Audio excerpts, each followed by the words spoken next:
Okay, so capacitors, in capacitors there is two metal plates that you can see here, two metal plate conductors, and they are placed parallelly to each other, and this two metal plates is separated by a particular distance, and that distance is known as D or R.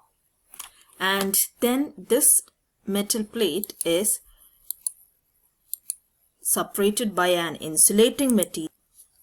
Yeah, and this two plates is separated by an insulating material that you can see here in the pink color shaded, and that insulating material can be air, paper, etc.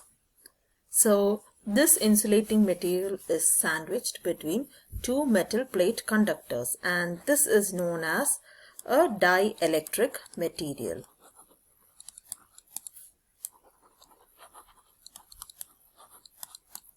And this dielectric material have different values. So for example, air, paper, nylon, etc. all these materials will be having a particular value. And this insulating material is basically any material that do not allow electricity to pass through it. Okay.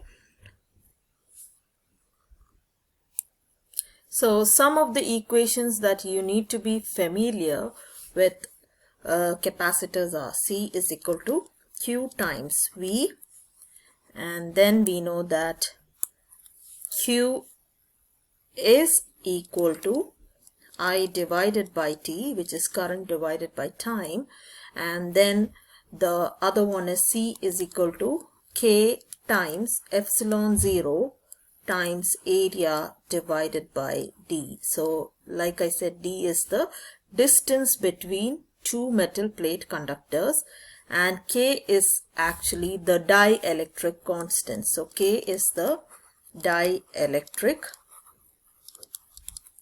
constant,